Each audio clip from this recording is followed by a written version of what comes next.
Naut Siam Sohila Quinisanatacho Tiakaya Siam Good morning, good afternoon, good evening, Lummi Nation and friends. Welcome to our Lummi Res Longhouse Town meeting.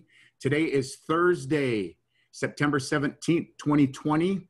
We're almost live from Lummi Nation. My name is Freddie Lane. I will be your host and moderator along with Candice Wilson for tonight's 100-minute plus discussion on the proposed Lummi COVID-19 Phase 3 vaccine trials being held here at the Lummi Medical Center. We have our Lummi Public Health team and some council members, fellow associates standing by to discuss this voluntary COVID-19 trials for the 200 brave souls that will represent our community for the world to witness. But before we begin, we'd like to ask Uncle Bernie Thomas, our superintendent at Lummi Nation School, if he can open us up in a good way, and if we can have everyone mute their devices. Thank you. ACM. ACM, Haishka. My dear family, Haishka Siam, Nostalgia Siam, Soitano Hilo, Quinisanata Chilatiakayas Siam. Been given a great honor to ask our Creator God for our blessings this evening. That I ask each of us to have an open heart, to be receptive to hear the words in our prayer. A quiet and a fervent prayer that asks for healing and for this virus to pass us by through the use of an effective vaccine. I ask us then to recognize and acknowledge that we each come from different walks of life and belief and faith. Nevertheless, I ask us to bow our heads and ask God's blessing. I thank God for this day. I thank you, God, for the house of Lummi and all her people. Please look over us, dear God, and keep us healthy and safe. Look after all our Lummi people. Look after all of our medical doctors, nurses, and caretakers. Guide their minds and healing hands filled with your grace. Fill their minds and hands with great accuracy and precision. Guide and keep our tribal council and leaders of families safe and healthy. Help us, dear God, to make this virus pass us by. Send us an effective vaccine to protect the people. Help each of us to draw closer to you, dear God, by giving forgiveness and being open to receiving forgiveness from each other. God, please look after all of the active men and women and civilians in military duty overseas and here at home. Look after all of our great veterans whom we welcome with open arms and fill our hearts with so much overwhelming gratitude for their military and civilian service.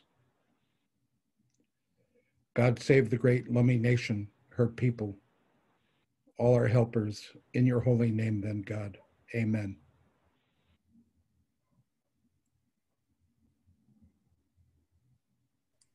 Amen.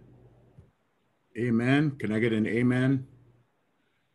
Amen. Haishka. Thank you, Bernie. Amen. Amen. Sam. Thank you, Uncle Bernie. Haishka, everyone. Really just thanking everyone. Sayat, Sayat, we raise our hands to Uncle Bernie. I've known him all my life, and just really appreciate those words. Thank you. You've lifted my heart, and I just appreciate those good words, Siam. Haishka.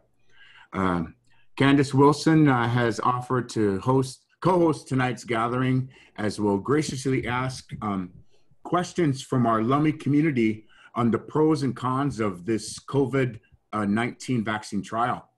Our ground rules for participants are simple. We'll ask the questions from our public poll last night.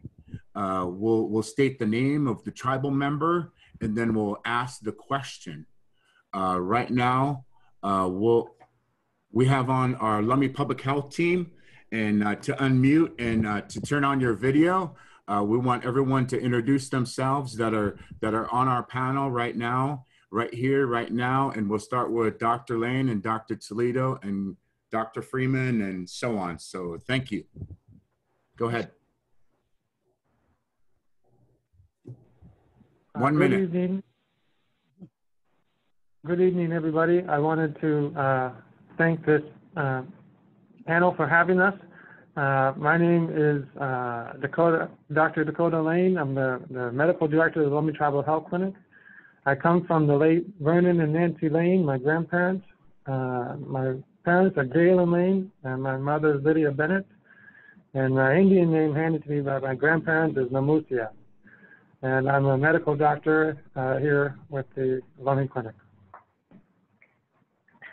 Thank you, Dakota. I'm Christina Toledo Cornell. I'm the public health director and one of their medical doctors here at the clinic. And this is starting my third year, being here for 2 years now. Before that, I used to live in Boston. And Dakota and I went to medical school together and have known each other now for some good 10 years, 15 years. I can't remember anymore. So yes, thanks for having us. Dr. Bill Freeman.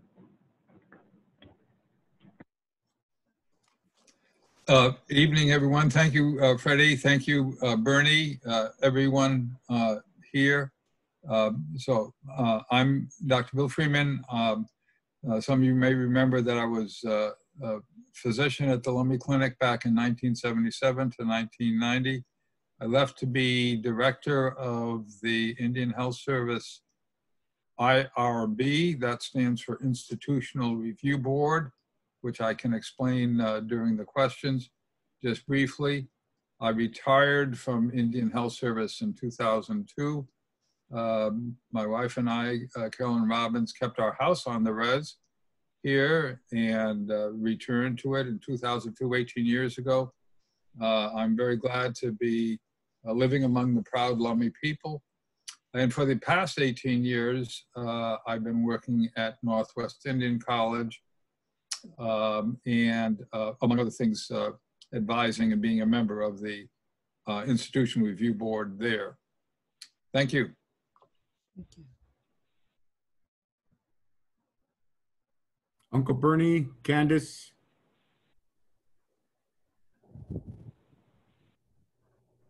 One minute. Thank you, Fred. Thank you, Fred. Hey. I'm the education director for the Great Lummi Nation Education Division. In addition to that, I serve as the co-chairperson for the Tribal Leaders Congress of Education consortium of the 29 federally recognized tribes regarding education policy. With this school year, due to COVID, we've been forced to, out of health and safety concerns, reopen school on a distance learning, remote teaching basis. And so we have an active, appropriate concern to see to the effectiveness of the introduction of this voluntary vaccine trial. And, this is how science works. And I hope that we end up being very successful, as I know we will be, and ask people to have an open mind and to be as courageous as we always have been. AztraZenica. Thank you, Uncle Bernie. Candice? Well, thank you and welcome, everyone. Thank you for joining us this evening and thanking this team today to speak to a very important subject, public health and what we are going through with coronavirus. I am the executive director of the Lakhtamish Foundation. We currently have the Waklummi Resilience Fund to help support this pandemic event with our community social and health services. So I look forward to helping with this evening's episode. But thank you all once again. Hashka. And Christine and Deb, real quick.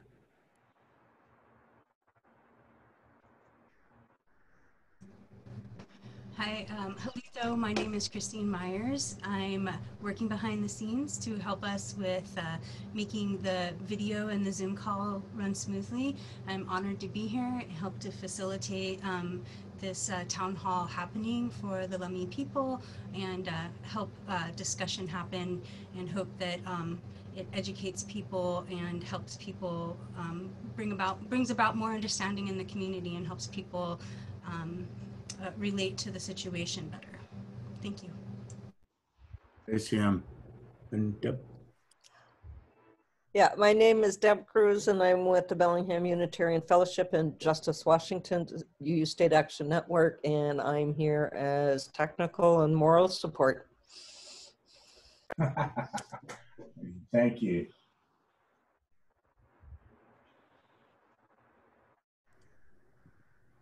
Well, Natsiam and Ishchalacha, thank each and every one of you. Let's get right to it, ladies and gentlemen. We're beginning screen sharing with our first presenters, Dr. Lane. He is the Executive Medical Director at the Lummi Tribal Health Center. She is our Lummi Public Health Officer, Dr. Christina Toledo Cornell. Thank you, doctors. Introduce yourself again, and we'll ask everyone to mute and stop your video on your devices as we begin to screen share with the Lummi Public Health team.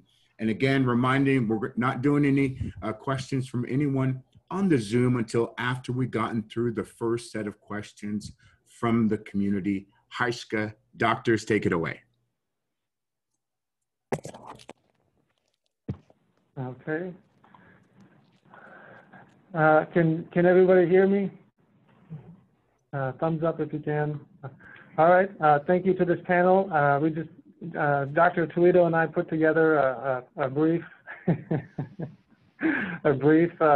presentation for you guys, and we just would like to kind of just describe the pandemic and Lummi community as best as we can. So quickly talk about the numbers at Lummi. We'll talk about the future of the pandemic, and then we'll discuss the vaccine trial. So you can see here, this is a logarithmic graph which demonstrates that how we handled the pandemic during the transmission of the coronavirus within our community. You can see that our first case was March 12th, and that's the beginning of our pandemic experience. And you'll see that as it progresses, it's the day after we closed the school. A few days later, we closed the casino.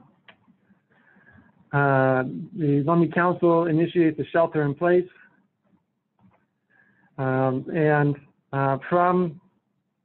You can see that our transmission rate is running parallel to this orange line, which essentially shows that we were having a doubling of cases every 4 days.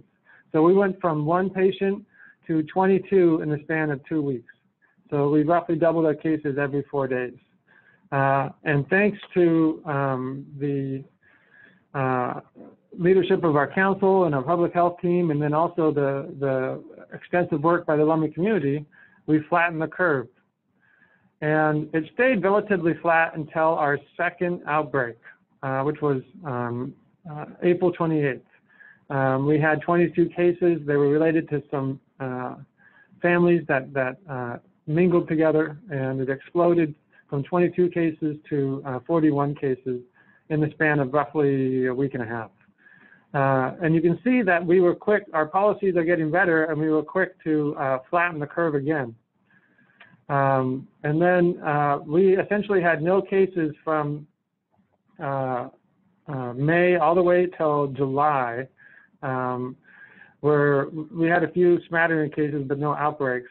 And by July 20th, we had another outbreak where we had 46 cases, a baseline of 46 cases, and it went to 58 cases. And then fast forward to August 15th, we now have 59 cases. And that's actually a little bit out of date because we got one more case this past week. But nonetheless, I share this graph to show people that the Lummi community and the Lummi tribal leadership and a public health team, we know how to get this virus under control and protect our community. With each outbreak, as scary as it is, and I can tell you we get nervous quickly, our health team, we've demonstrated that we're able to at least quarantine individuals and keep our community protected. These are the numbers as of yesterday. We had one more case, so now we have a total of 60 cases. We tested about 1,600 tests, and then our surrounding county has had roughly 1,200 cases, and they've done over 55,000 tests. If you look down here at the bottom, you'll see that Lummi has had 3 hospitalizations compared to the general population in Whatcom County, which has had 94. And Lummi has thankfully thus far had no deaths. And in Whatcom County, we had 40 deaths. So at least, you know, we haven't been hit as hard with the mortality as the surrounding Whatcom County has. Here's some numbers by breakdown. A lot of our community members ask us how many enrolled Lummis, how many non-tribal. So 46 of our cases are Lummis. Other tribal is 3, non-tribal is 11. I made a mistake. The total should be 60, not 59. I apologize for that. Just for comparison, how does the infection rate of American Indians nationally compared to the general population? You can see that American Indians on a national basis have an incidence rate of 594 people infected per 100,000. Whites have an infection rate of 169 per 100,000. And then, based on our own internal data, we're able to determine that Lummis have an incidence rate of 864 per 100,000. So certainly Lummis are getting hit pretty hard with this virus. Another comparison, within Whatcom County, we account for 5.1% of all COVID-19 cases, but we only make up 2.5% of the Whatcom County population. So we are disproportionately affected by this virus. And at this point, I'm going to turn it over to Dr. Toledo. Thank you. So the way we look at this, when an infectious disease starts spreading in the community, particularly in a pandemic, usually the only way to really stop, unless you do what some countries have done, which is completely shut down everything, and if there's any case, you shut down again. But obviously, we know that that's very disruptive for the community. So at some point, if you really completely want to stop transmission, you have to have some sort of immunity or protection against the infection of the virus. The way that scientists are looking at now, that we expect at least 70% of the community has to be protected or have some sort of antibody response or immune response against that virus so that we stop transmission. To give you an example, about 90-something% of people in this country are immune against the measles, for example, which is older people got it and younger people have got vaccinated. And the way you can acquire immunity is either getting a vaccine or getting disease. And it's still a lot of questions whether if you get the virus, if you can get it again or not. We don't know that answer for sure. We at least know in the short term the chance is small, but we're not that, those studies still ongoing. In terms of if you let the disease go its natural course without having an available vaccine, the most recent modeling from the academic community is that we expected about greater than 200 people in the U.S. to be affected by this. And that can mean that up to 3 to 8 million deaths can occur due to looking at the current level of mortality of the people affected. We know that some of those people are older people or people with underlying disease, but there is a sizable number of people who are younger and may not have other risk factors. Just for, we calculate our own numbers. If we look at 70% of the Lummi community, about 3,700 people will be affected, had to be either exposed to the virus or had the vaccine to really stop transmission in the community. And the death rate that right now that we have been able to calculate in all the studies is about between 1 to 4% of all people affected may die from this condition. And that could potentially be up to between anywhere from 37 to 148 people could have the risk of dying based on those modeling data. Let's see the last little bit. So as we all know, we don't want anybody to get sick or anybody to get die in the whole country or world. So we're working out really hard to really get a safe, efficacious vaccine out as soon as possible. The AstraZeneca vaccine, it's currently on a phase 3 trial. That means that they already went to the first 2 study sessions that we release any new drugs on. And that's a vaccine from the UK, and the group in the US who oversees that is the University of Washington and the Fred Hutch Institute. We were contacted by the University of Washington and have partnered with them for the last several months and have been working really hard to get all the regulatory steps, all the safety check boxes, all the things that we need to do. And the last phase is really present this body of work to community to allow people to look at it, to see what, if they really want to participate, to see what's safe or not, and if they wanted to be part of the trial. One of the biggest protection that we have here at the Lummi Nation is the Northwest Inequality IRB, which really any research that's conducted in any institution has to go through this research board, and that the requirement for that group is to look for risks for participants, making sure that there's no coercion, that kind of thing, and that the data is appropriately used for our Native American tribes. And the Northwest Inequality IRB has partnered with us by looking on all the documentations and really doing a very thorough job to make sure that all the necessary check marks and all the necessary safety protocols are in place so that it would minimize any risk for any study, including for this vaccine. Just to go a little bit over what does it mean to be a phase 3 study. So any drugs that go in the market have to go through something called preclinical study, then phase 1, phase 2, phase 3, when they're already doing clinical studies. And then finally, unless they have a phase 4 is after the vaccine is already released, they continue to collect data. So phase 1, once the data looks promising, either in vitro studies or animal studies, they said, well, we think this looks promising. Now we can now test for safety and what kind of dose people tolerate for that drug. And that's healthy volunteers. Usually that's hundreds of people, a small group of people, get the shot and see if they develop any sort of severe reaction. If it looks like that's safe, then they move on to phase 2. And phase 2 adds a lot more people. It's like hundreds of people. But not only for safety, in that already start looking, is this vaccine effective? Is it really going to do what it's expecting? Is this drug serving the purpose? Let's say if it's a blood pressure lowering medication, is it really doing that? The cholesterol lowering medication, is it really doing that?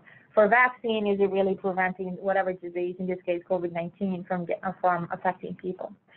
And then if there are no safety issues and the vaccine looks promising on phase 2, then they move on to phase 3, which are hundreds of thousands of people. For the AstraZeneca vaccine in particular, the hope is to, the requirement is that in the US alone, 30,000 people be enrolled in that trial. The UW is one of those sites, not the only one. And once those 30,000 people are enrolled, they'll be looking throughout the period whether are people safer, are people less likely to get COVID-19 after they get the virus compared to people. So they will have two groups of people, one gets the vaccine, one gets the placebo, and they compare those two groups and see the people that get a vaccine are more or less likely or no change from getting the virus or from being infected. And then also for safety to ensure there's no severe reaction or anything like that from the vaccine itself. That's why it's important to have two groups, because you don't know if the thing happened, whatever adverse event, by chance or that was actually the medication. So just a little background on this company who does, who actually is the manufacturer of the vaccine. It's called AstraZeneca. It's from the UK. They have partnered up with the Oxford University, and that's where the vaccine has been developed. They have been doing trials, the initial studies in the UK, Brazil, Australia, and South Africa, and enrolled over 5,000 people in phase 1 and 2. Phase 1 and 2 did not happen in the US. Phase 3 is going to enrolling 30,000 people here. When they look at the people who got the vaccine, it looks like they developed antibodies really well, and it peaked about day 28. And those antibodies were persistent up to 56 days later. But in this initial study, the average age of participants was 35. There were some side effects that were observed. They're usually considered moderate side effects, and usually something that you can expect from most vaccines, such as pain where you got it, fevers, headache, feeling tired, and those usually improve with just taking acetaminophen. I'm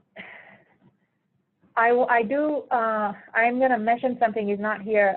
Dakota's going to start talking about this a little bit, but I wanted to say that there is, the vaccine was put on hold, the trial was put on hold briefly for safety review. When a vaccine trial is going, we're going to talk about later, but I'm just going to briefly introduce this here. When any trial going, there's a lot of people monitoring for safety, and this vaccine, in just one of the safety checks, was found that there was one case of something called transverse myelitis, and that's why it's in pause right now in the U.S. to make sure that it's safe to restart. The UK has done that review and has restarted a trial there. In the US, it's still on hold, but we'll discuss a little more about that in a few more slides. Thank you, Dr. Toledo.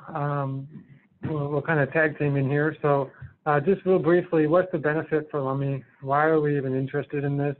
As I mentioned before, our health team's biggest concern is the extensive mortality related to the coronavirus. And so we wanted to make sure that Lummi's had access to vaccines. And we also wanted to make sure those vaccines worked.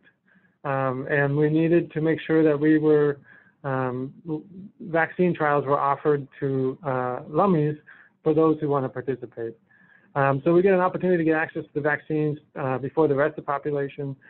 I will say in research, a lot of research with vaccines, Native Americans are an afterthought. A lot of vaccines rarely use diverse populations and generally focus on wealthy white participants. I want to point out and be explicit, this vaccine trial is purely voluntary. If you don't want to do it, you don't have to do it. If you're interested and you want to demonstrate, participate in a vaccine trial, you can. So just real quick, how are we minimizing the risk to Lummi's? We've gone through an extensive review. Particularly, it started with the University of Washington applying to Northwest Indian College IRB, led by Dr. Bill Freeman, who's on this panel. It included many other Northwest Indian College, including several tribal members, such as Barbara Juarez. We also invited some consultants too. One is Dr. Francine Gachapin, who's a Pueblo and former chair of the IHS IRB. Rachel Tracy, who's the chair of the Indian Health Service IRB, and Dr. Stacy Rasmus, Alaskan Athabaskan. They approved the IRB with conditions. Then we submitted the recommendations both to the Health Commission and Lummi Indian Business Council for review. What are the risks? The risk is the same as the first thing that people think about when they hear about a vaccine trial. The biggest one being concerned that we're being targeted for being a vulnerable population. That I should tell you that this particular trial is only offering 200 vaccines, or 200 participants, and this is out of 30,000 participants for this vaccine. So we're a small part of the vaccine trial. There is also something called a Data Sharing and Ownership Material Agreement, the DMSOA. It is a significant contract that's being negotiated by the Lummi Tribal Health Clinic and LIBC, University of Washington, Northwest Indian College, and NIH are all negotiating this to make sure that tribes have the right protections. The other risk, just as a reminder, there have been 5,000 people tested with modest side effects. And this is what Dr. Toledo alluded to, and why many people are nervous about this vaccine. And we just would like the opportunity to describe what we know. And that is, a week ago, we received reports that there was one case of transverse myelitis related to this vaccine trial. It's still being investigated, and we'll talk about that shortly. But first, just the general side effects. The biggest one is pain with the vaccine. A lot of people naturally have a little bit of pain after receiving an injection. There was some fatigue reported, with the highest severity of the side effects occurring within 1 day. All of these were controlled with Tylenol. And now I'd actually like to turn it over to Dr. Toledo. Actually, I was supposed to do it the last slide, I'm sorry, but I'd like to turn it over to Dr. Toledo to talk about this transverse myelitis. Dr. Toledo? Yeah, I'll be very brief here. Transverse myelitis is a condition that affects the spinal cord. It's an inflammatory, autoimmune inflammatory condition where the body itself attacks your people's spinal cord or the person affected. The vast majority of people will recover with treatment, particularly if you're easily identified or early identified. And it's most commonly associated with viral infection. It is a rare condition, and oftentimes it's not easy to really figure out what was the underlying cause. There are some reports that there are other vaccines that may be associated with it. There is an article from JAMA that had listed that.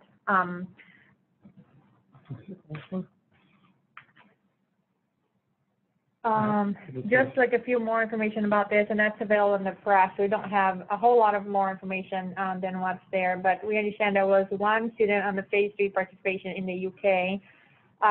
They had initially held this study on September 6th. They restarted on the 12th, I think. The United States have not restarted yet, though, because there are any study, like I mentioned before, has like this vast layer of safety checkpoints. For a multi-country drug like this, there will be checkpoints everywhere in all the countries that are going to trials, their regulatory boards. And even if one country say go ahead, the other countries are still going to be using their own checkpoint mechanisms. I can go over a few of those checkpoints here in the U.S. The FDA reviews that. The Data Safety Monitoring Board, usually associated with the NIH, their own universities have their own data monitoring groups to make sure it's safe through the IRBs. the Lummi Nation has their own safety board, which is our NWIC, the institution review board that look for safety and any adverse effect has to be reported to them right away. And lastly here, both the Lummi and Business Council and the Nooksack Council would have to review that before any decision move forward or not with this study. Currently, the University of Washington is not enrolled anyone. The United States is on pause for this vaccine and waiting for those regulatory boards to say if they agree that's safe to continue or not. So, so then if eventually approved, when would it start if we were to offer it? The first thing we should know is that on Monday, the Lummi Public Health Clinic will be receiving the mobile vaccine clinic. It was going to arrive in our parking lot, and we'll start preparations. Enrollment date is pending review and approval by those regulatory boards that Dr. Toledo just discussed. I want to be clear, the LIBC vaccine resolution that was passed on Tuesday is the council gave permission for our clinic health team to move forward with continuing to prepare the infrastructure for a vaccine trial. And it also allows us to establish a legal relationship for this trial with UW and NIH with these contracts. The Lummi and Nooksack participation of the trial is the resolution just allows this vaccine trial to move forward and be offered to the Lummi community. But I want to be clear, it is up to each individual to decide whether or not to participate in this trial. This is a volunteer-based vaccine trial. Nobody's forcing anybody to take this. And I want, there will be a 2 to 3 hour informed consent process to help volunteers understand the risks and benefits. And at the end of that, if they decide they don't want to do it, they don't have to. They can decline to participate, which is perfectly fine. And I think that ends our presentation. I'd like to turn it back over to Freddie and Candice Wilson. Thank you very much. Thank you, doctors. Heiska, round of applause. Dr. Freeman, you know, we're just always so honored to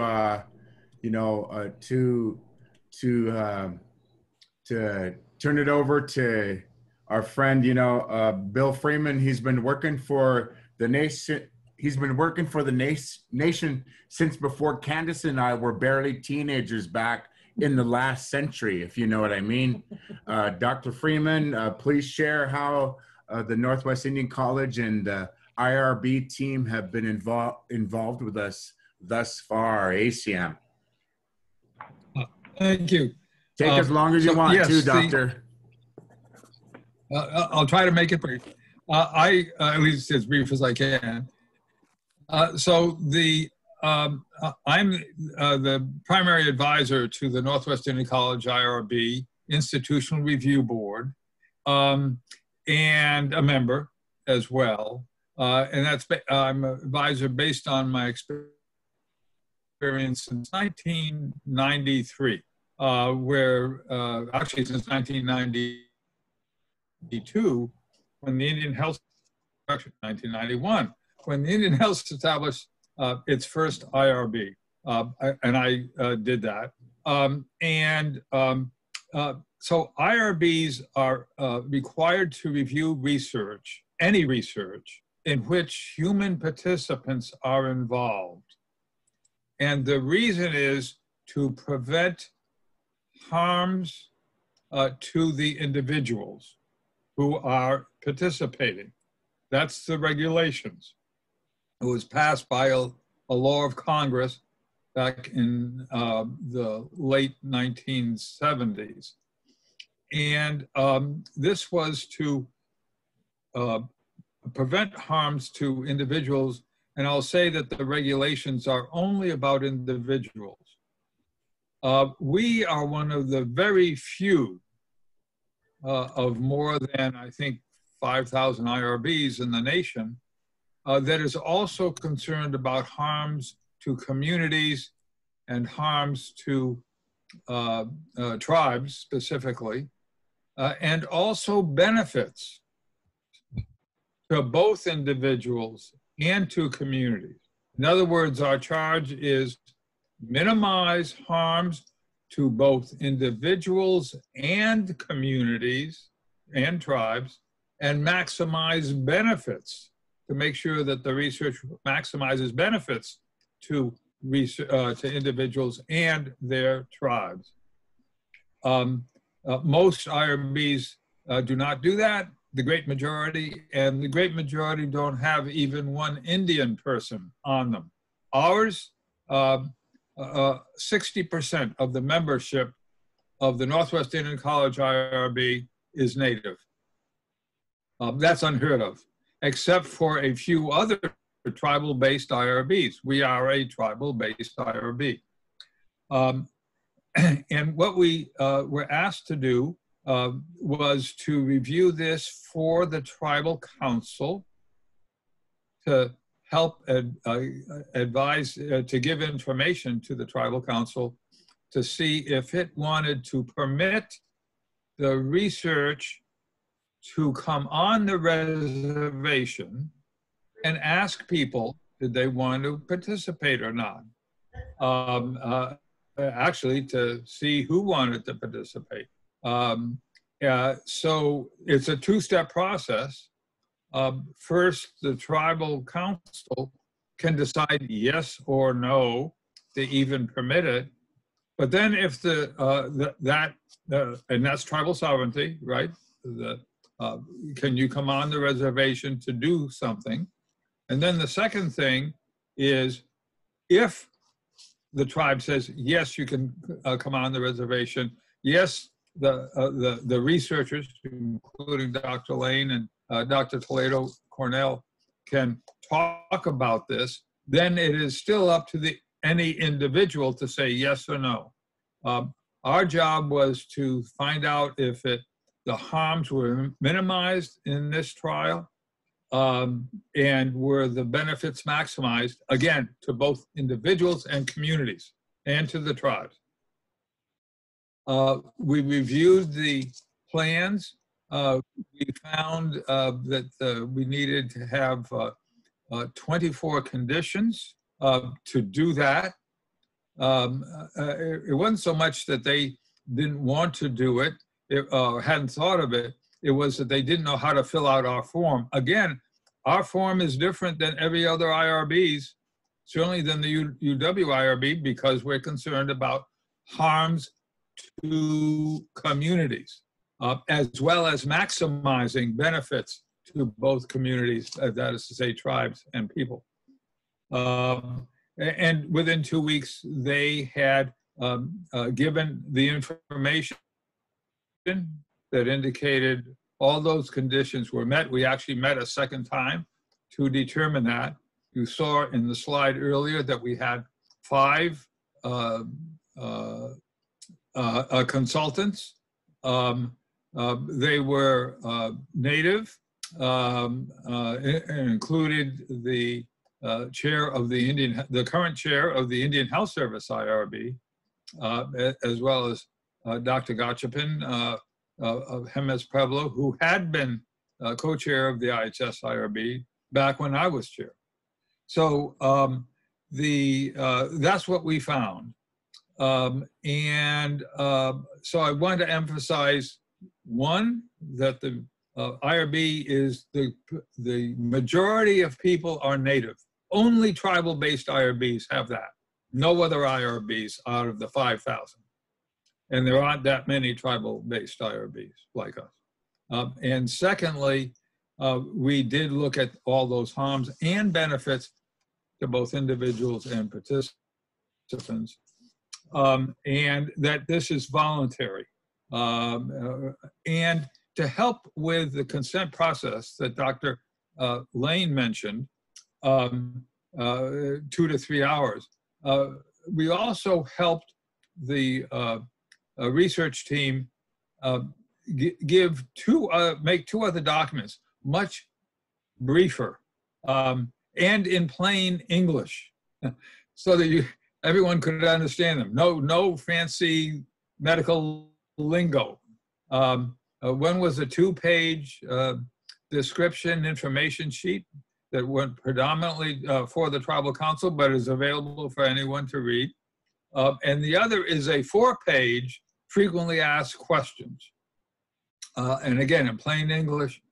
And both of those are planned to be used by the research team here in the informed consent process.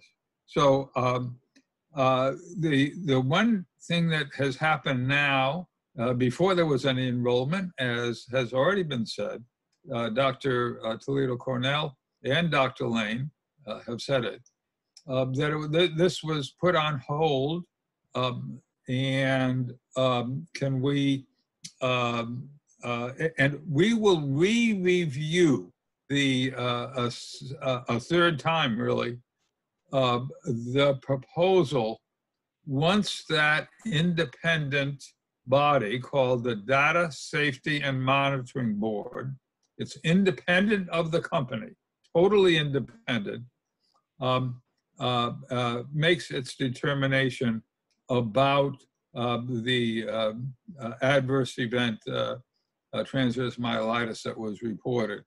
So there's going to be yet another examination by this IRB. And with that, I think will answer any other questions. And I want to say to everyone who's participating, whether you agree with us or excuse me, agree with doing the protocol, the research or not, thank you for attending. Thank you for thinking about this. This is a serious issue. Haishka Siyam.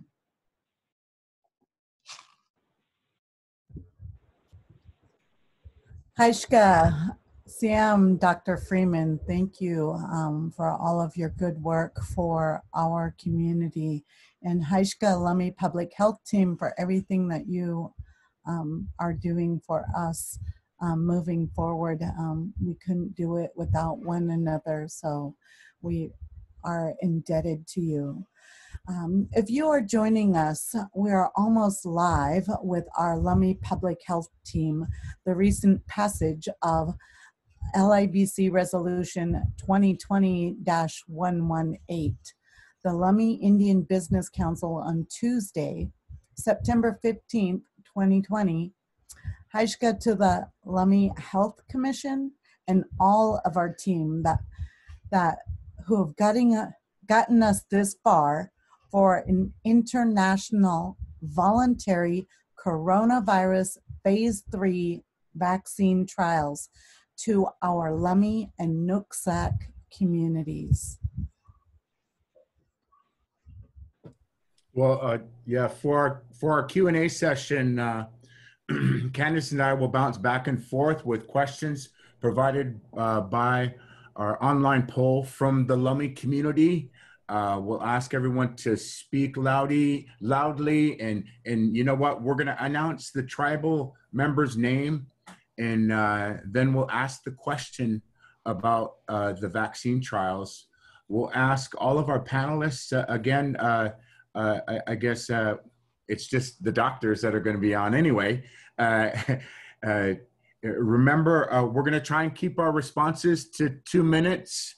I guess we'll just do 2 minutes with each of the doctors. And if you want to yield, doctors, please feel free, depending on the conversation. And Candice will begin with our first question. Candice. Well, first of all, thank you for everybody that submitted questions for this very important topic. And I will begin with the question from tribal member Mia Owings. What are the side effects of this vaccine? Doctors? Okay, can you hear us? Yes. So I think we had in our presentation, the most common side effects that people had usually peaked on day 1, and they're usually associated with common vaccines. side effects like pain on the site of injection, fever, body aches, fatigue, and those usually got better with just acetaminophen or Tylenol, which is just a common pain fever medicine. I mentioned before that there was this reported case of transverse myelitis. I don't have that much information. I don't know if it was people who got the vaccine or got the placebo. Is just one of those serious adverse events that was found on the UK. And that one is still being investigated by all the regulatory agencies here in the US to make sure that people feel comfortable that the vaccine is safe to move forward. At this point, it has been restarted at the UK. So we're waiting still to see what's going to happen here. Thank you. Thank you. Dr. Bill? Just to add that the information that Dr. Toledo Cornell gave us, gave everyone, was verified by the, it was in the examination of the experience of those peoples, several hundred gotten the vaccine first, and that was in the report. So very accurate description of those side effects. Thank you. Thank you. All right, thank you. Thank you, Mia Owens, for that question. And so this question came after my cousin, Ron Adams, said he had no questions at this time. And so I responded and thought, after the initial 2 vaccine shots, how often would one have to get their shot? So the trial, the vaccine trial, is only 2 shots, one on the first day and then another one a month later. The hope is that this vaccine will work for a prolonged period of time. I mentioned that the initial data looked up to almost 2 months later after people got their shot, their second shot, and that they still have a lot of antibodies, or a lot of their initial immune response was still there. So the hope is that they only will need those 2 shots. We still don't know, though, that the immunity or that you get by even getting a vaccine, or even the actual infection itself, is long-lasting for this virus. So those studies are still ongoing. But for this particular trial, it would just be those 2 shots.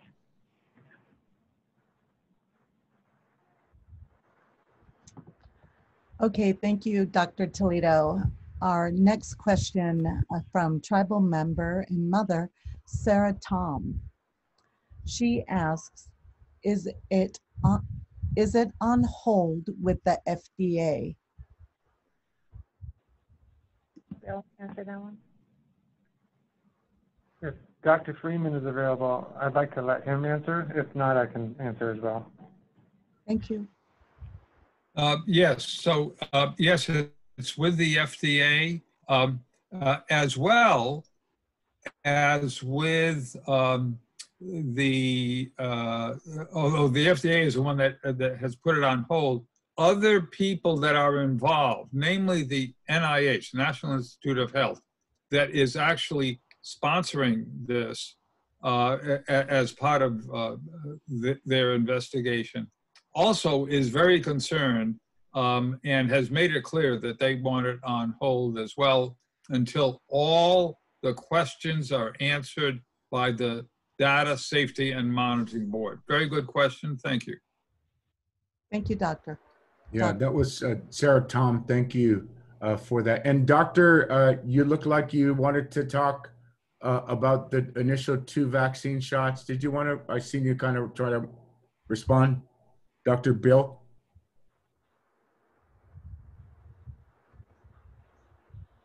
No, I had nothing to add. It has the same information. Okay. Okay, so our next question comes from Leroy Deerdorf Jr. And he asks, how many people in the first phases of the vaccine suffered gravely or died from the vaccine trials, if any?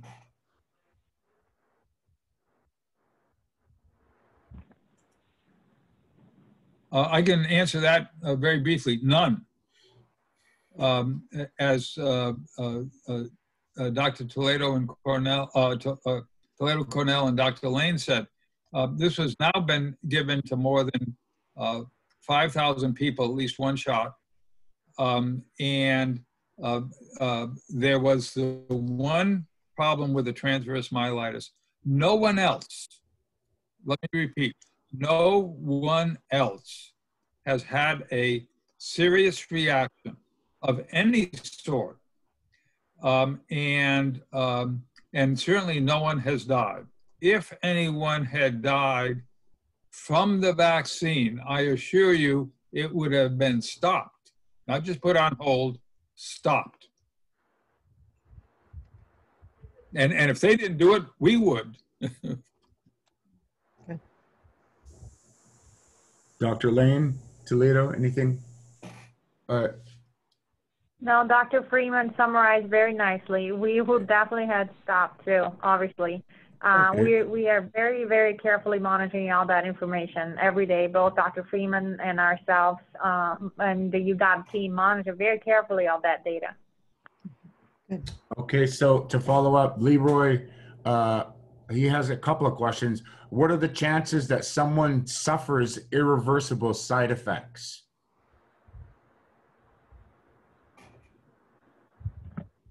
That is a phenomenal question. The reason that studies are done the way they are, that they initially start with a small group of people that are healthy, that are willing to volunteer, and then move on to ever bigger group of people, is to make sure that if there are side effects, that they are not severe. And if they are severe, they can stop before a whole lot of people got this medication. In certain circumstances, some drugs that are being studied may go on, even after they have been released, to cause severe side effects. I can give an example of a drug, which some people may remember, called Vioxx, which was just a type of pain medication similar to ibuprofen. And people actually, after many, many thousands of people have gotten it, they noticed that people that took that drug were more likely to die from heart attacks. So, and that's why it's important to do studies where you always have a group of people who gets the placebo or another drug who's already approved and considered safe to compare with this new drug to make sure that this drug causes no severe side effects or side effects that are long-lasting. I cannot say for certain that this drug is not, this vaccine is not going to be the cause of severe long-lasting side effects. What we can say is that all the safety data at this point points to it to look to be pretty safe, with the exception of this case of transverse myelitis that we have mentioned. And it sounds like, based on some of the reports that I saw, that the individual is recovering well. I would like to also add, yes, there's a lot of uncertainty with the risk, but the whole reason why we're even considering this is because we know the coronavirus will kill people. We know that if we allow a population like Lummi to get the coronavirus, we know there were people who died. And that's what we're trying to balance. And so whether or not it's the AstraZeneca vaccine, if it turns out that it, after review it's not safe, we will also look at other vaccines. And I just want to be clear, this is just the beginning. It feels like we already started, but it's really the beginning of trying to get this under better control. So yeah, there's a potential risk. But the same goes with allowing the virus to infect our community. Thank you, Fred. I think Bill wants to speak. Yes, I just want to add a couple of additional information. First of all, what both Dr. Toledo and Cornell and Dr. Lane said is absolutely correct. This is some additional information of what would happen if a person got a severe, long-lasting, or even a short-lasting, but severe adverse event, side effect, whatever you want to call it, damage from taking the vaccine, from the vaccine itself. This is the first time I've ever seen a company actually buy insurance for just that effect. In other words, any care that the person would need from a reaction from the vaccine will be taken care of, the cost will be taken care of by this insurance. The Lummi Nation budget, Tribal Health Center budget, will not have to take care of that. And it will be the care that will be that Lummi Nation would be sending the person to because they're going to be in charge of that. So that's some reassurance. But at the same time, I want to just re-emphasize what has been said. The reason we're doing the research is we don't know what will happen. There are side effects that are severe when given to a larger number of people. So let's be clear. That's what volunteers will be saying.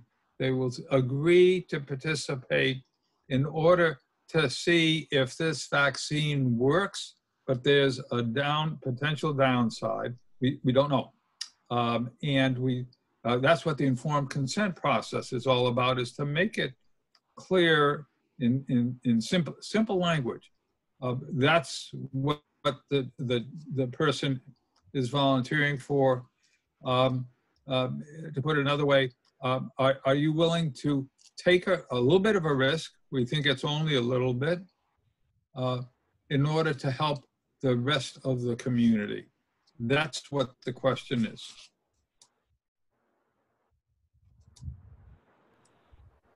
Thank you, Dr. Freeman. Candy? Thank you. Our next question. Nina Old Coyote, Lummi tribal member and mother. The pandemic war and our healthy Lummies fearlessly volunteering their lives, not knowing what will become of them. How would you answer that, doctors?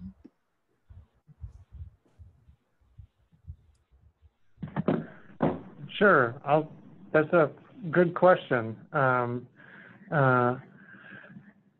I cannot give 100% concrete answer. I can only base it on known information.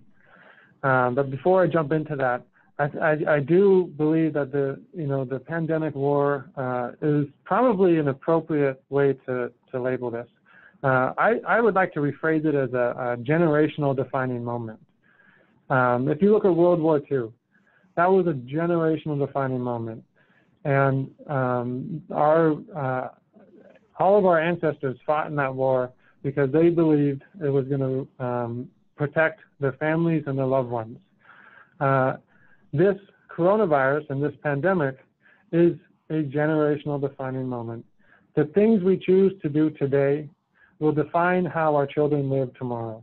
It will define whether or not our elders live or die. And the biggest question that I ask myself and our community is, what are you going to do about it? What are you individually going to do about it? What risk are you willing to accept in order to assure a better future for our community? That's a question that each person will have their own answer for. And this vaccine trial is one, I should say, opportunity. For some people, they will decide it's the right opportunity. For some, they will decide it doesn't work for them, and that's fine. But our job is to make sure that opportunity actually exists. There are, the Lummi and Nooksack right now are one of the few tribes that are offering this to their Lummi community. We believe each individual member has the ability to make an informed decision on whether or not this is right for them. What I can tell you and what we've been saying is that we know that over 5,000 people have volunteered for this. The science has shown that they have an appropriate immune response and theoretically should be protected against this virus, but that's why it's called a vaccine trial, to confirm whether or not it does what it says it's supposed to do. That's the best answer we can give them. Each person will decide that risk is worth taking, or some will decide it's not worth taking. But we wanted to make sure they had that choice. We wanted to make sure that the Lummi community is at the table determining whether or not this is a right path for them to take to protect their community. And that's our job. I think that's the best answer I can give. Thank you, Candice and Freddie. I don't know if Dr. Freeman or Dr. Toledo has anything, but that's the way I see this. Thank you.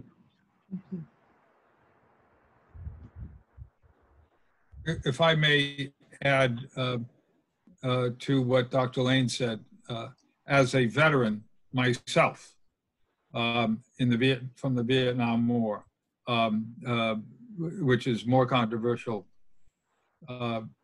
he said it very well. I think it is all right to say, either for the tribe or individuals, no, don't want it.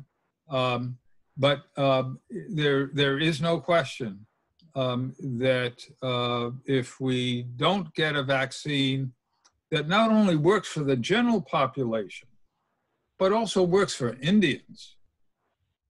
And that's the big question. It's not just does it work for the general population, does it work for Indians? Because some vaccines have not worked for Indians that did work for the general population.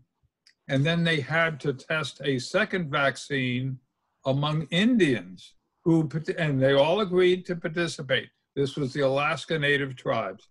And this was for, parents know, Haemophilus influenza B vaccine, HIB as in boy. That vaccine that their kids get, it has been life-saving. But the only reason it has been life-saving for Indian kids is because it was tested and proven to work for Indian kids. So it is still up to everyone, but the IRB's job is to make sure that all the information is presented to the tribal council and to each individual, that is complete. The information is honest and is transparent and in understandable language. And that's what we hope we have done so far for this trial. Thank you.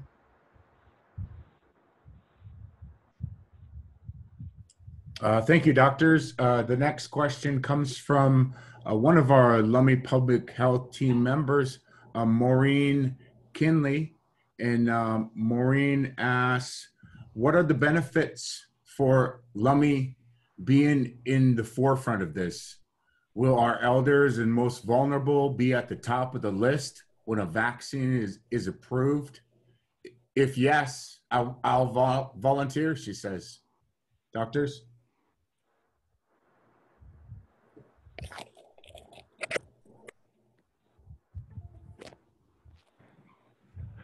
I'll take a stab.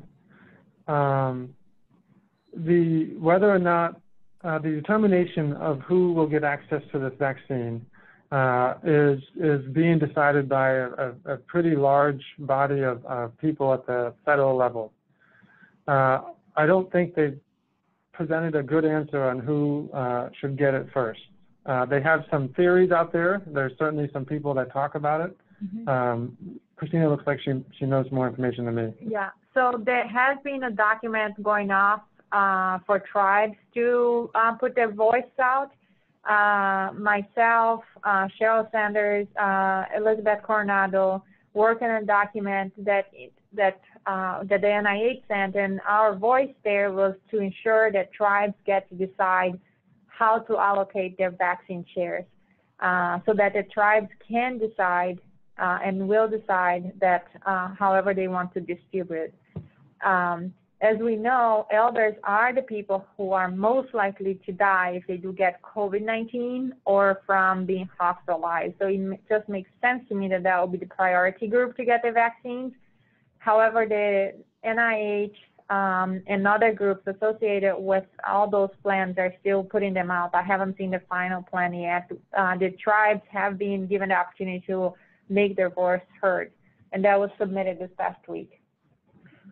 I can say that some of our participants to this particular vaccine trial will get the placebo, and then at the end, if it's decided that the vaccine looks good and that we move on to actually being released, those individuals who got the placebo shot will be able to get the shot should we have enough of them, which I'm obviously expecting that that'll be the case. But I cannot say for sure which vaccine is going to be have the final approval from the FDA, and then all those different guidelines are still being generated by the CDC. We have an NIH and other groups who are looking at that, and we have submitted our own request that we get to decide, tribes get to decide how they allocate their vaccine shares once there is a approved, known to be safe vaccine available. I wanted to also mention briefly that there are other tribes, and I think that we mentioned that we're the only tribe currently participating in vaccine trials, but there are other tribes who are actively working with other vaccines. I don't know a whole lot of information but that's the case. I think was the Pfizer vaccine, the Navajo Nation is working with them. So there are other tribes participating in vaccine trials right now for the coronavirus. I mentioned this in our live Q&A session last time, that I really think that any of the vaccines coming, no matter which one is final approved, should make sure that they include people of different backgrounds so that we know that those vaccines work for them and will be safe for them, like Dr. Freeman mentioned. The previous vaccine that was approved that did not necessarily protect Native American children.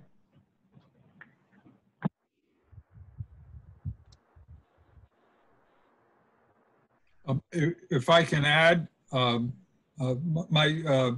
internet is unstable. Am I being heard? Yes. Freddie? Okay. If I can add, what has been said is already correct, absolutely correct. There's a couple of additional things. One is that there's the American Indian Health Consortium of Washington State, which is made up of all the tribes in Washington State, has actually been in contact with and planning with the state government from a long time ago, even before COVID-19 hit, to make sure that in that case, the next epidemic, and now we have it, that the tribes will get their fair share right away, and also determine how and who to give it. I'll also say that the researchers on this research, Dr. Scott McClelland and others, and Dr. Lane and Toledo Cornell and I have been talking for starting a couple of months ago about we are adamant that it must be done right, and we will raise a big stink, if you will, if it isn't done right. And by right, I mean it's not just that the tribes get their fair share early in the same time that other people at high risk get it. It's also that it's given in a way that is convenient, which is to say at the clinic. So you don't have to go into town to get your shot. So it's given at the clinic in a safe place for those, especially for groups that are concerned about You know, are they going to get picked up or not by ICE? And at a convenient time. It's important to be convenient, not just getting the offer of the vaccine, but to being convenient. And so all the tribes are working closely with the state, and so far the state Department of Health has agreed with establishing a plan that does that. Thank you, doctors. We so appreciate the in-depth knowledge that each of you have in the collaborative efforts to provide the information for our own decision-making on this very important matter. Our next question is from Dina Morris, a Lummi tribal member from the Lummi Care Office. She asks, what is the vaccine made of?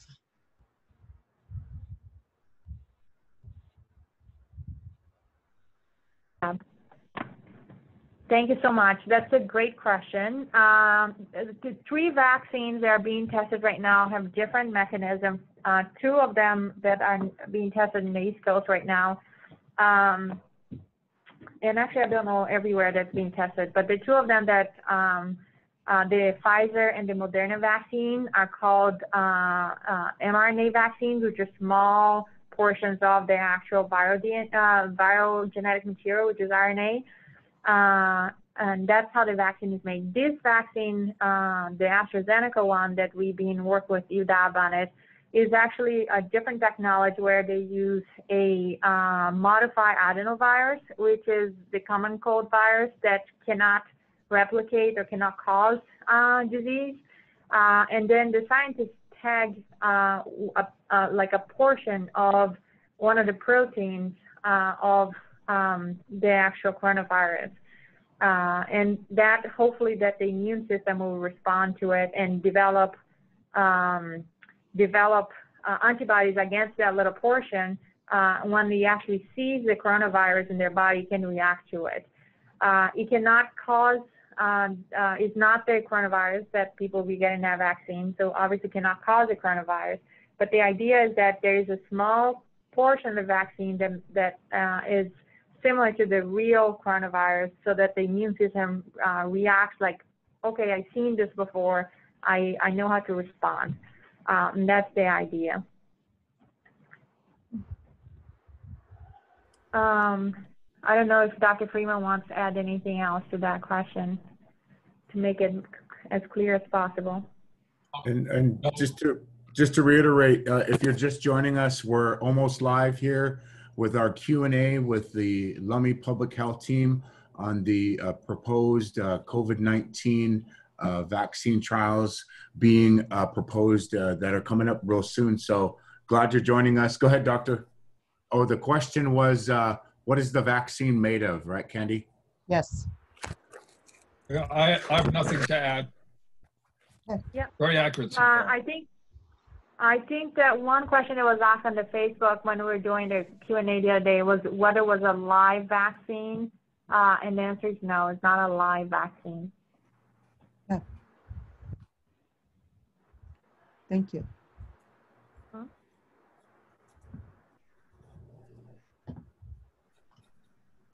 So the next question, Freddie, are you still there? Oh, yes, sorry. Okay. Lummi tribal member and mother Shalina Wich-Talem asks if people end up with long-term health effects from the vaccine, who's going to cover their health care costs?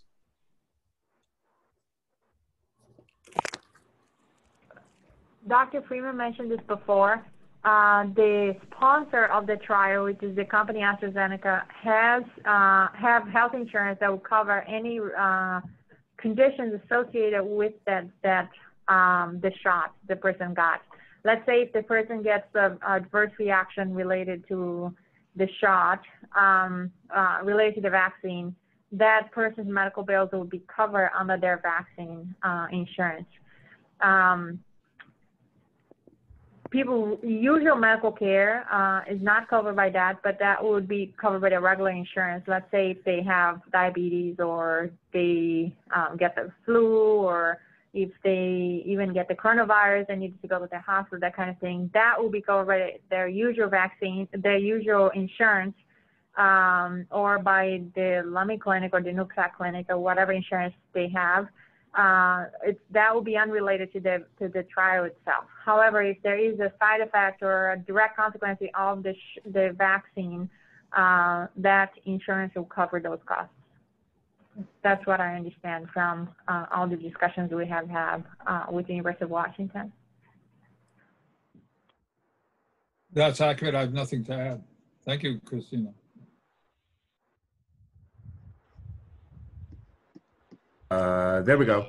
We're gonna, you know, my Sion mother, Tina Lawrence, is concerned. She says, you know, she says, don't do it. She writes, we're not guinea pigs, you know, high risk of side effects, death, you know. There's like this, you know, mentality, I hate to say it, the reality of, you know, our commander-in-chief and the disinformation. There's like this fear, I guess. What would you share with my mom, Tina Lawrence? Thank you, doctors.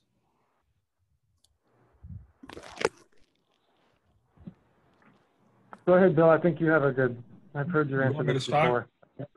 Yes.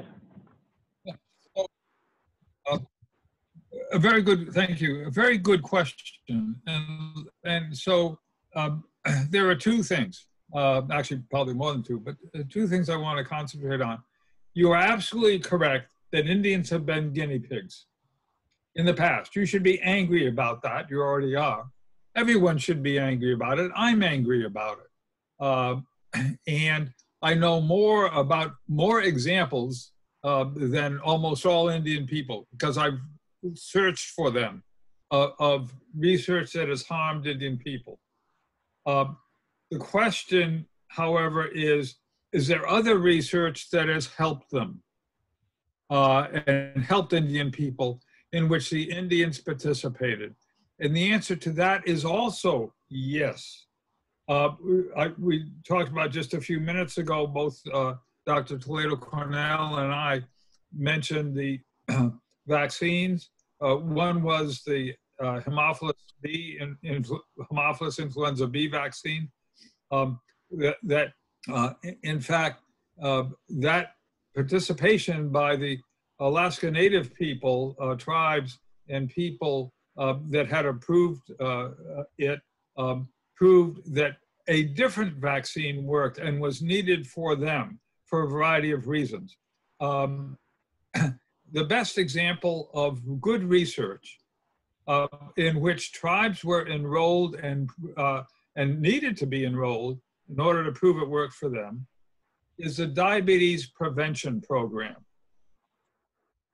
You may not know about that name specifically, but everyone knows that the tribes have, including Lummi, have for several years, probably a decade or more, been having programs to prevent the onset of new type 2 diabetes and also to treat type 2 diabetes by what? By exercise, moderate exercise, 5 days a week, 30 minutes a day, remember that? And lower fat diet and a little bit of weight loss. And that is behind all the programs that are very effective that tribes have for their members. And how do we know that it worked? 3 tribes participated with 24 other sites nationally for other people. 3 tribes agreed to participate in that research that is just like this one, where people were agreed to enroll and agreed that they would be given to one or another treatment group by the flip of a coin, by chance. That prove, first of all, that method of preventing type 2 diabetes was not only worked, it worked the best. It worked twice as well as giving one of the anti-diabetes medicines. And not only that it worked for the Indian groups population as well, and it worked as well for the Indian groups as it did for everyone else. So there is also good research. And no one wants to be felt like they're a guinea pig. I understand that. I don't like to feel like I'm a guinea pig. And one of the advantages of having this research here by the doctors here is that although there is that process of, which group are you going to get into by the flip of a coin, at the same time, they provide care for everyone and each individual person as an individual. It's up to, again, as both Dr. Lane and Dr. Toledo Cornell said, it's up to each individual. No one should be forced or feel that they're being forced to participate. And the IRB doesn't want anyone to feel that, and has tried to make sure that no information says you must participate, and no information does do that. It's up to everyone for their decision. But if you still feel, I don't want to be in that kind of a trial, I feel too much like a guinea pig, please do not volunteer. But also, would you please recognize that research has helped and support those who do want to volunteer. As a matter of fact, I'm going to ask a personal plea, if I may, Freddie, and please do, Doctor. Definitely. We need all the help we can get. We, the doctors, need all the help we can get. And we need everyone's best thinking and decision making. We need, I think, I hope, the support of the community leaders, spiritual leaders, you name it. And you know that I have worked with all those people to help me provide better care for patients. This is so big, so important, so dangerous. We need to at least stay together as a community to support each other, whether or not any one of us participates or not. I hope everyone supports us as a community together. Thank you.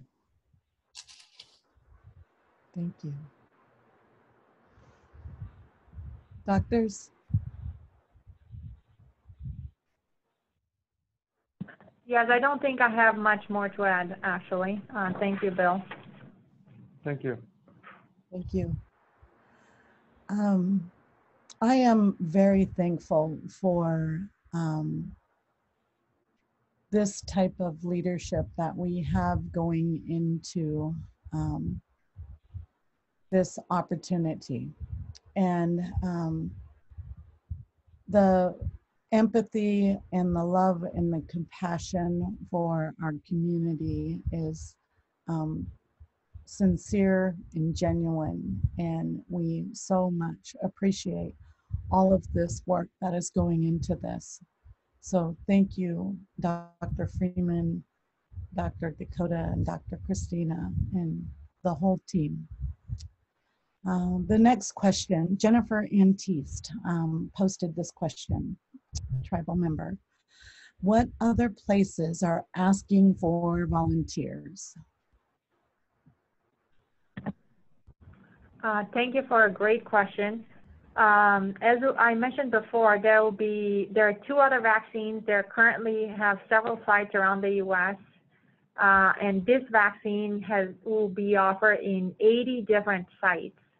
You can imagine that 30,000 people is a lot of people, and each of those vaccine trials, that's the goal, to enroll that many people, to ensure that it's safe to roll out to millions and millions of people. So here, the University of Washington is one of the sites, and they are the primary site for this vaccine in Seattle, so they'll be enrolling people there.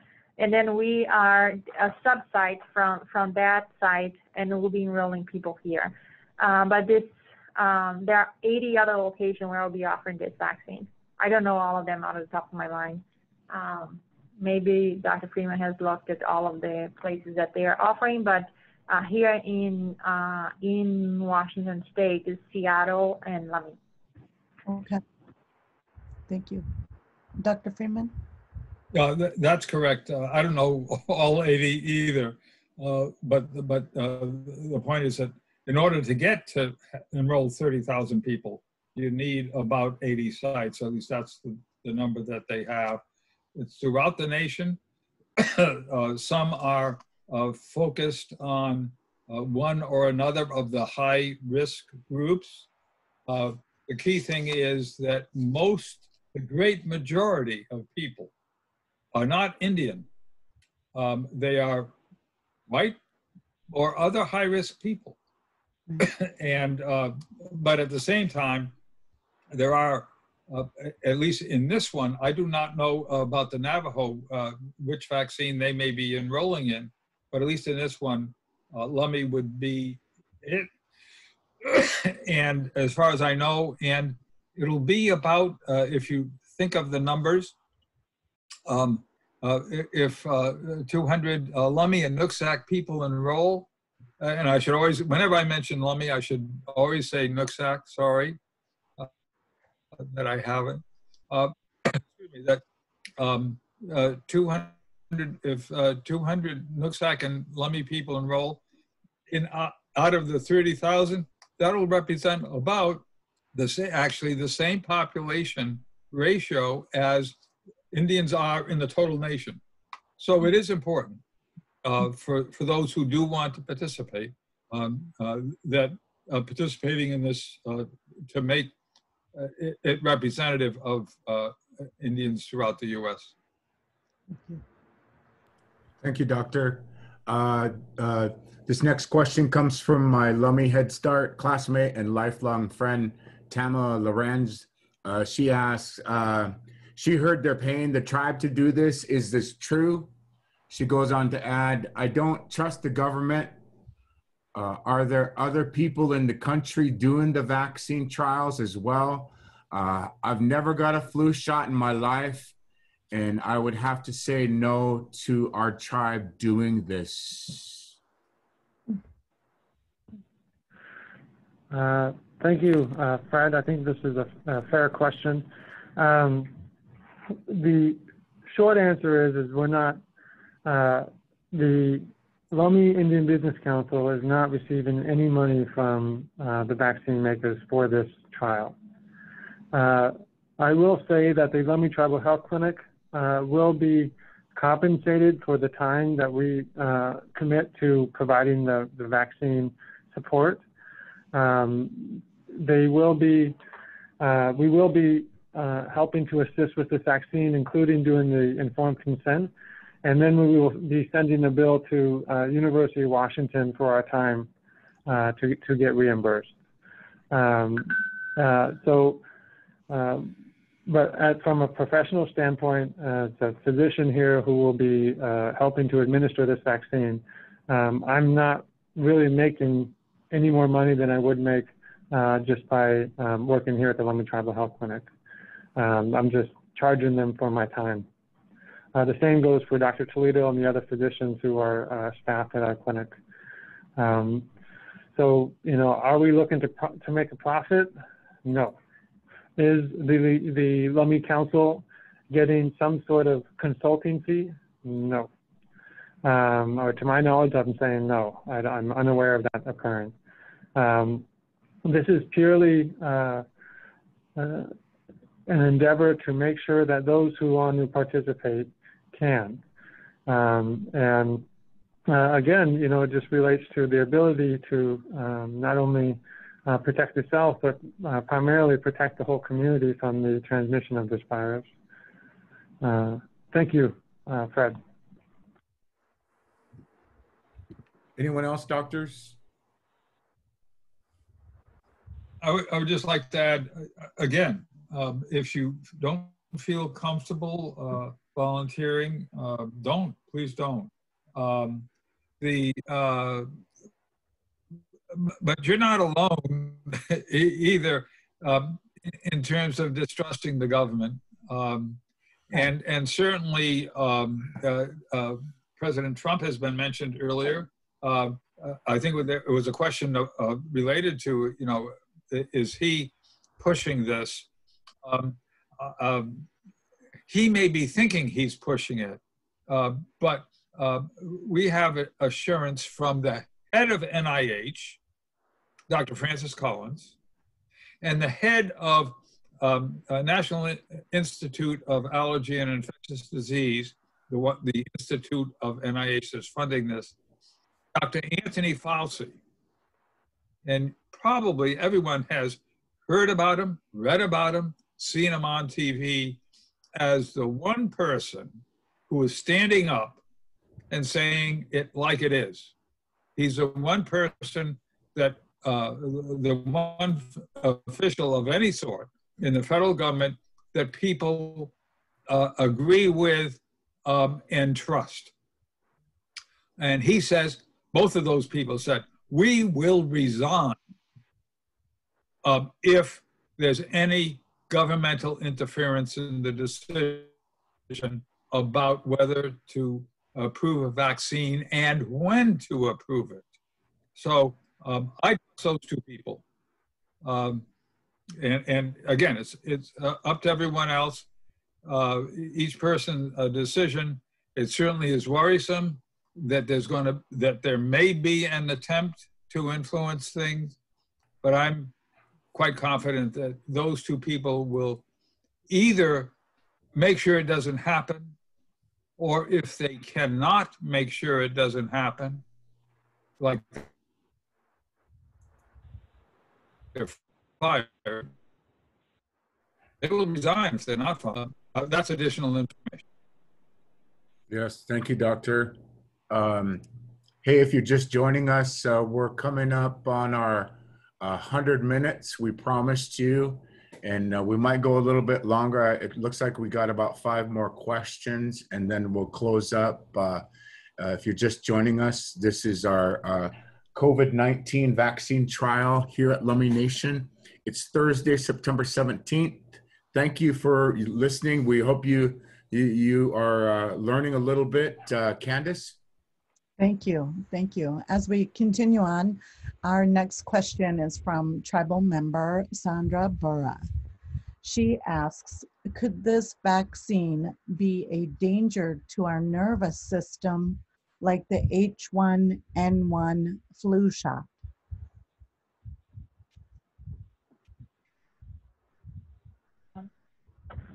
Thank you so much for that question. I can only say, where they mentioned a few times that so far, based on those several thousand of people who have gotten it, there's only one report of this person with an autoimmune reaction to their central nervous system, which is the spinal cord. That's still being investigated.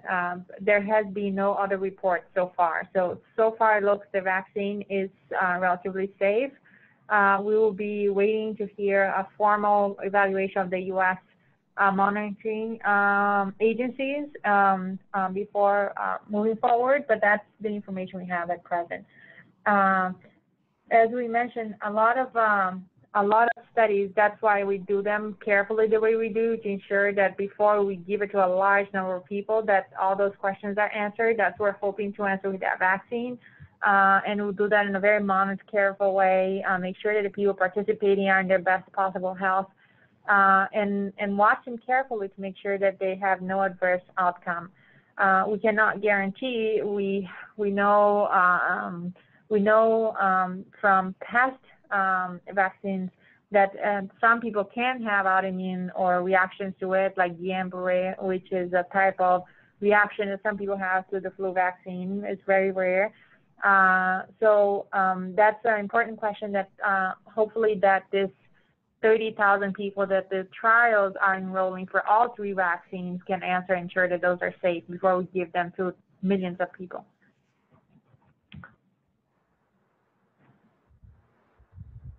Dr. Freeman? Sorry, I have nothing to add. Very accurate answer. Thank you. Great, thank you. Thank you both.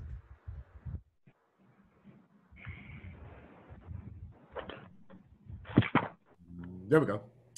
Next question comes from Mia Owens again. Will participating in the trial have any restrictions, work, activities? If one develops symptoms and can't report to work, will they be paid or have use of sick leave? That's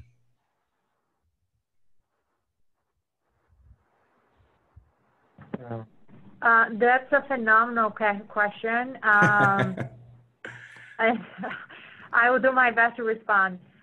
Right now, the trial, most trials compensate people very small amount of money for the time that they offer to come and volunteer. As we mentioned before, if there is health issues associated with it, there is an insurance to pay for that medical care. I am not aware, though, of any sort of compensation for time lost to participants who become ill from the vaccine. That I don't have an answer to that question. All right, Dr. Freeman. Yes, I don't have the answer to that question either. That might be something to ask the tribal council. It sounds like, at least for LIBC employees or tribal employees, a question for the council. I'd like to answer, though, a related question that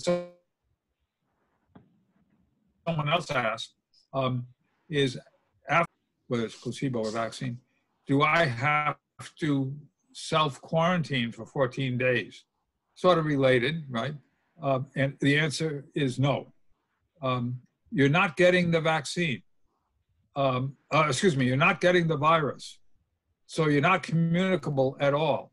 And that's the purpose of the self-quarantine, is that you might be, have the virus or do have it, and you don't want to give it to anyone else. You're not getting the virus, so there's no need to self-quarantine after getting the shot if you participate. Right. Okay. All right. Duly noted, and good discussion for the Lummi Indian Business Council for our employees. Thank you. Thank you for both for sharing your thoughts. So next we have a question from Lummi Elder Richard Leclerc. He is wondering if they are going to test this vaccine on young kids or elders. The vaccine might be able to pass using young, healthy adults, but might fail using elders, are his thoughts. So that's a great question as well. So right now, the vaccine is only offered for anyone 18 years or older. The way that they did the first few phases, phase 1 and phase 2 particularly, initially tested only up to 55 years old. Then they tested older adults and ensured that that was safe. So now they're enrolling any age group. However, if you're older, there are medical exclusions to make sure that people are older, but they otherwise have no active medical problems that may make it risky for them to get a vaccine, for example. And that includes anybody with active cancer within the past 2 years, or receiving chemotherapy drugs, or people who have been hospitalized recently, have uncontrolled diabetes, or their medical problems are significant and they are not well controlled, those people would not be enrolled in the trial, because we think that it would not be in their interest should any sort of side effects happen because of their underlying risk factors. Having said that, we do think it's very important to have older people enrolled in the trial, those that can enroll, that are not, doesn't have one of those exclusion criteria, because that's the population that's mostly at risk of severe disease from COVID-19, and we're hoping that vaccine is safe and effective to older adults. And that's why the NIH has passed all the vaccines to have 25% of individuals who are older participate in the trial. Okay.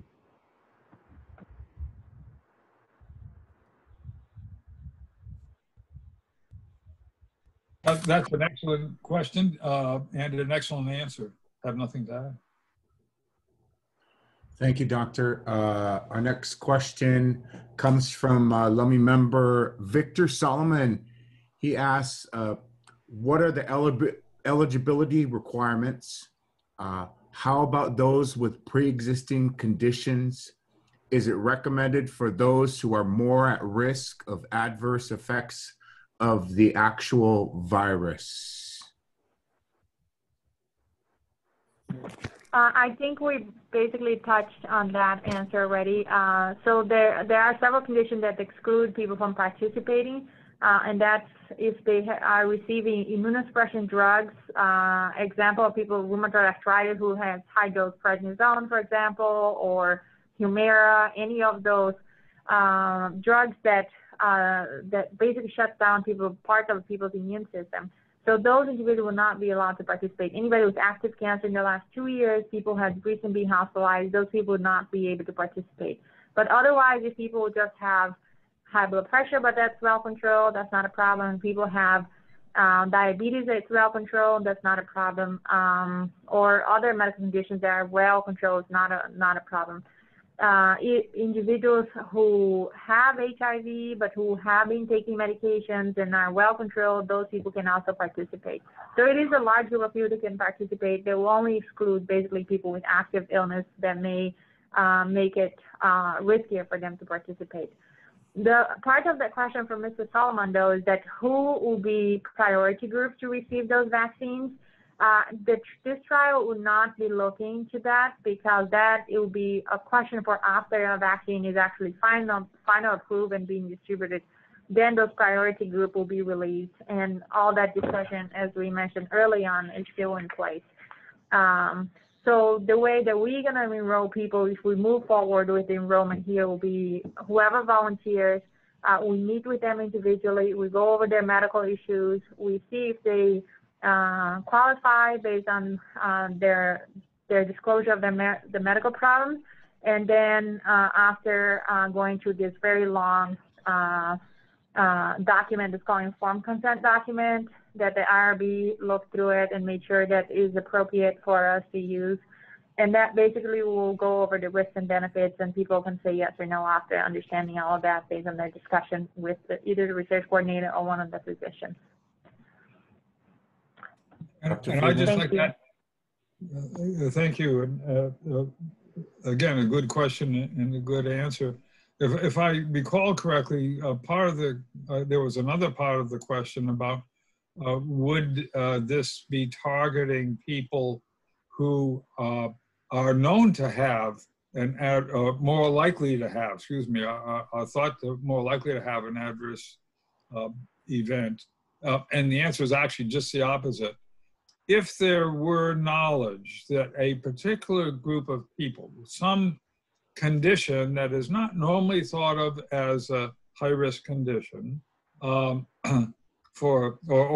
that is already in the exclusion criteria, like active cancer, but another group that's not in that, and it was found that there was another group, another characteristic that had put people at higher risk for adverse event, the IRB would not allow any targeting, nor would I think anyone else, and certainly not the doctors Lane and Toledo, Cornell either. That's precisely what you want to avoid. is having people participate that could have, that are known to have, more likely to have an adverse event. So that's actually something to protect against, not to target. And we wouldn't, none of us here, including IRB, would allow it. Yes, that's a really, really good point, Doctor. You know, if you're just joining us, we're in our final few minutes with our doctors, Dr. Dakota Lane, Dr. Christina Toledo, and Dr. Freeman. We're going to close off here. Candice, why don't you go to that last question, and then we'll have some closing remarks. Thank you. You know, I have another question that I want to share that I received from a young lady, tribal member, Shoshana Johnson. How is this data going to be provided back to the Lummi Nation to see the impacts, the results after COVID-19 vaccines are administered? That way we know the results of the data, because data can be misconstrued to tell a story, which may be of their benefit. So, doctors? That is a great question, and I'll say a brief snippet, and then actually I'm going to turn it over to Dr. Bill Freeman, who has been instrumental in making sure that this data is handled as best as possible. Right now, that data is currently in negotiation and is part of the resolution called the Data Management and Sharing Agreement. And if there's no agreement on that legal document, this vaccine will not move forward. And Council has made clear that they won't allow the vaccine to be offered to the community. And so with that, I'll let, I think I summarized it as best I could. I'll let Dr. Freeman add anything. Thank you. Okay, thank you. Thank you, Dr. Lane. Yes, very good answer, and some additional information. So remember I said that the Northwest Indian College IRB is one of the few IRBs that are tribal based, and that we're concerned about benefits to the community, as well as maximizing benefits to the community, as well as minimizing harms. But one of the benefits to the community is to get the results. And that is a requirement that the results will be given to the Lummi Nation and right away to the health programs, the Lummi Tribal Health Center as well, so that any information that could help improve, be used to help improve the healthcare health of the Lummi people will be given to them first, not waiting for some publication. And in fact, as well, they are going to review the drafts of the publication to make sure that there is no stigmatizing statement or inaccurate statement about Indians or about Lummi. As a matter of fact, we probably don't, it will be up to the Lummi LIBC to decide whether Lummi should even be mentioned or not, either way. So all those things are actually part of this, not only the data and material sharing and ownership agreement, but also a requirement that the IRB has as well. And, you know, anyone participating in this research is giving a gift to the research, to the nation, and to the tribe. And whenever anyone gives a gift, we always want to say, Haishkasiyam, and give back for that as a recognition. And that's what giving the information is all about. You give us, the people participating, give us a gift, and we try to pay back by letting you know what are the results, how did you help the nation the Lummi Nation, the U.S. nation, your elders, and everyone else. Haishkasiyam. Very good. Very good. Haishka. That's good. Dr. Dakota, do you want to go into the chat box for our final question from Uncle Bernie? Sure. Thank you, Fred. There's a question from Bernie Thomas. Will there be increased testing of all Lummi people, including those participating in the clinical trials for the vaccine? Well, those participating in the clinical trial will be getting tested and monitored often. In terms of increased testing, we actually at our clinic have been offering vaccine, and anybody can get a vaccine within 24 hours or even that afternoon. Are we going to increase testing as we move forward? Certainly, we'll look towards doing that. But right now, there's no different plans to increase the testing if other than what we have already. That may change. Certainly, when we need to increase testing, we will do that. When there are outbreaks, we rapidly expand our testing capabilities, and so I guess the short answer is we won't make any specific increase in testing. The long answer is we can if we need to. And looks like one other question. The vaccine is not available just yet. The vaccine will be available pending review by all the regulatory governing bodies that we mentioned earlier, from the federal government all the way down to Northwest Indian College, and the final governing body, and that's the Lummi Indian Business Council. So once it works its way through that, then the vaccine will be made available. I wouldn't anticipate a vaccine being available for another likely 2 weeks at the earliest in a perfect world, but we shall see. I just ask that the community is patient and continue to ask those good questions, continue with the healthy skepticism, that's very important. And I ask that you also be willing to hear what we have to present. And we're so grateful for this entire community. We're grateful to serve this community. And we appreciate everything you guys have been doing. Thank you, Fred.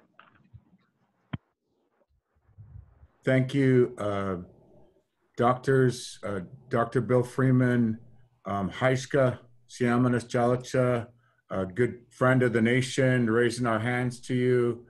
Dr. Lane, Dr. Christina, I know you guys have probably been at that office for the last 12 hours, but we know that we wanted to get the word out. Candice and I, thank you. Thank you. Thank you at least for allowing us to get this 122 minutes of information out to the community so they know that, there's going to be 200 brave souls, Candice, right. 200 brave souls. Yeah. And maybe I'm going to be one of them. But, I know the people are out there. I've already seen that upwards to a dozen people that have inquired. Okay, so Dr. Lane, real quick, if people are interested, what's that process look like? Thank you, Fred. We were just discussing that this morning with our team. And a few ways to do that is that we have designated the public health team to keep a list of the people who have expressed interest. And for the moment, I don't want to clog the public health phone, so please don't call the public health phone. Please just call the front desk line, and then we'll make sure it's routed to the right person. I think in the near future, we'll be designating a dedicated line to the vaccine line. And once we have that, we'll be able to publish that number so that people can call it and express interest. And for now, if you're interested, please call the front desk and let them know they're interested in the vaccine, and we'll let them know who to send that to. And then in the coming weeks, we hope to have a new number designated for the vaccine trial. Thank you. Closing words, Candice? Yes, definitely. Thank you, Freddie, for coordinating and hosting our Lummi Almost Live Town Hall, the COVID-19 Vaccine Trials discussion for here at Lummi.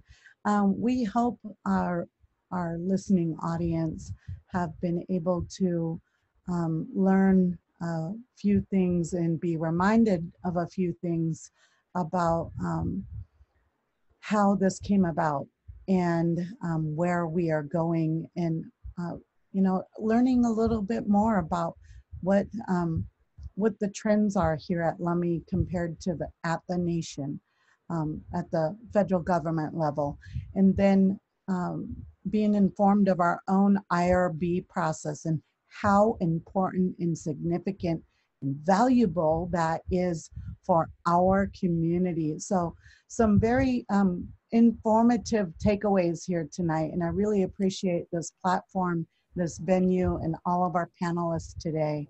So, Haishka Siam. Haishka Siam, thank you, Candice, and Dr. Bill Freeman, Haishka, Dr. Dakota Lane, Haishka, Dr. Christina Toledo Cornell. Raise our hands. I want to thank our producers, Deb Cruz, and most importantly, our friend Christine Myers, who's helping me coordinate this. And of course, Uncle Bernie Thomas, Haishka, thank you. All the questions, blessings to you all. Yes, everybody that asked the question, thank you. God bless. We're going to go home. We're going to sleep a little better tonight, knowing that we know just a little bit more. Thank you, everyone. Good night. Thank you.